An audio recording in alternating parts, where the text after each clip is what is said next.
Hello students, कैसे उम्मीद करते हैं बढ़िया होंगे। आज की क्लास में हम लोग इस क्लास का पार्ट नंबर सेकंड करेंगे। पार्ट नंबर फर्स्ट जो हमने इससे पहली क्लास में किया था, जिसका लिंक आपको मैं डिस्क्रिप्शन में दे दूंगा। जैसे कि मैंने बताया भाई, इस बार आपके सिलेबस में एक नया सब्जेक्ट ऐड हो गया है जिसका नाम है ईवीएस इन्वायरमेंट साइंस। और इस बार पेपर में ये भी आएगा। जब बुक खरीद रहे हो तो ध्यान से खरीद लेना। कुछ बुक वाले आपको पिछले ही सेशन की बुक दे देते हैं जिसमें ईवीएस नहीं है।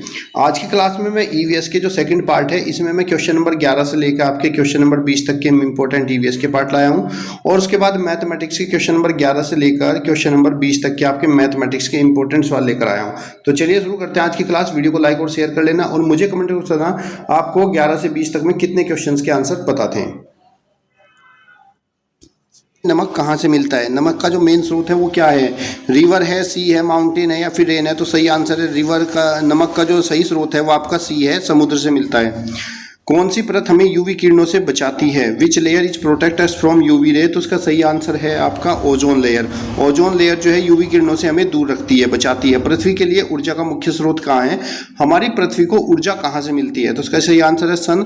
सनलाइट जो है हमारी पृथ्वी का मेन सोर्स है। मच्छर के काटने से कौन सी बीमारी होती है? मच्छर के काटने से मलेरिया होता है। कौन सा पौधा ऑक्सीजन पैदा करने के लिए जाना जाता है? कौन से पौधे से ऑक्सीजन पैदा होती है? तो इसका सही आंसर है तुलसी। भारत में कितने राज्य हैं?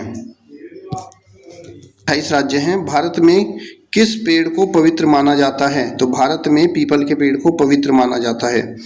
पानी का जमने का बिंदु क्या है? पानी जो है वो 0 डिग्री सेल्सियस पर जमना शुरू हो जाता है। पर्वत कौन सा है? विश्व का सबसे ऊंचा पर्वत माउंट एवरेस्ट है। मरीजों का इलाज करने वाले को क्या कहते हैं? डॉक्टर। अब यहाँ से आपकी मैथ की क्लास शुरू होती है। मैथ में आपको कहा है 10, 20, 30 का एवरेज क्या है। जब भी बच्चे हमें एवरेज निकालना होता है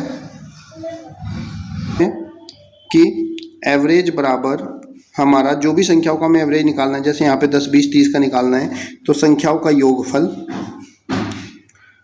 बटे में कुल कितनी संख्याएं हैं? 3 संख्याएं हैं, तो इनका औसत आ जाएगा 30, 20, 50, 10, 60। 60 डिवाइड बाय 3, 3 से 60 कटेंगे 20, तो इसका एवरेज 20 होगा। ऑप्शन नंबर बी आपका राइट आंसर। यानी कि कभी भी आपको एवरेज निकालना हो, जिन नंबर का एवरेज निकालना है उन्हीं नंबर को आपको प्लस करना है और कुल कितने नंबर हैं उससे डिवाइड कर देना है। यानी कि संख्याओं का योग बटे में कुल संख्या। एक राइट एंगल का मेजरमेंट कितना होता है? एक समकोण की माप क्या होती है? तो एक समकोण की माप 90 डिग्री होती है। दंड आलेख में दंड ऊंचाई क्या दर्शाती है? यह वो फ्रीक्वेंसी को दर्शाती है, आवृत्ति को। यदि 5 कोष्ठ की पेन 25 रुपये है तो एक पेन की कोष्ठ क्या होगी? तो 5 पेन की कोष्ठ है 25 रुपये, तो कुल मूल्य बटे में कुल पेन कर देंगे। यानी कि कुल सामान की जो कीमत होती है और कुल कितने सामान हम खरीद रहे हैं उससे डिवाइड करेंगे तो हमें एक सामान की कीमत पता चल जाती है, 5 रुपये होगी। What is the 5% of 200? 200 का 5% कितना होगा? तो हम क्या करेंगे, 5 गुणा 200। कल मैंने बताया था कि भाई 500 जब हम किसी संख्या की प्रतिशत वैल्यू निकालते हैं तो संख्या और प्रतिशत वैल्यू की गुणा करते हैं। 5 गुणा 200 बटे में 100 करेंगे, 100 दूनी 200, तो 5 दूनी 10, तो 200 का 5% 10 हो जाएगा। ऑप्शन नंबर बी आपका राइट आंसर। त्रिभुज के सभी कोणों का योग कितना होता है? तो त्रिभुज के सभी कोणों का योग होता है कितना? 180 डिग्री। याद रखना, त्रिभुज के सभी कोणों का योग 180 डिग्री। कौन सी भिन्न सबसे बड़ी है? चलो कैसे पता करते हैं। पहली भिन्न है हमारी 1/2, दूसरी भिन्न है 1/3। हमें क्या करना है? तिरछी गुणा। 3 की इधर, 3 एकम 3 हो गया, और 2 की इधर, 2 एकम 2 हो गया। तो इन दोनों में आपकी कौन सी भिन्न बड़ी है? इन दोनों में 1/2 बड़ी है।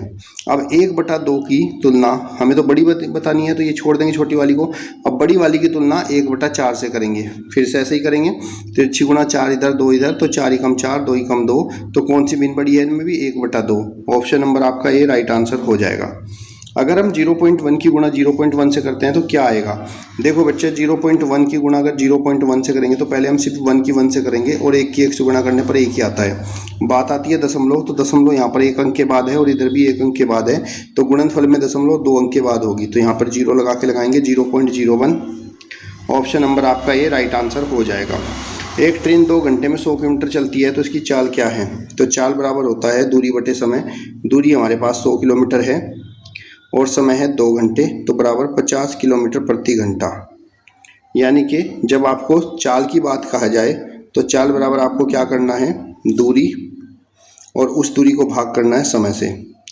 जितने समय में जो दूरी चली जाती है उस दूरी को अगर हम समय से भाग करते हैं तो हमें चाल मिल जाती है। सबसे छोटी 2 अंकों की अभाज्य संख्या कौन सी होती है? 2 अंकों की अभाज्य संख्या पूछा है सबसे छोटी, ऐसा ना हो आप 10 पे निशान लगा दो। अभाज्य जो किसी से कटती नहीं, तो 2 अंकों की सबसे छोटी अभाज्य संख्या 11 होती है। ऑप्शन नंबर बी आपका राइट आंसर।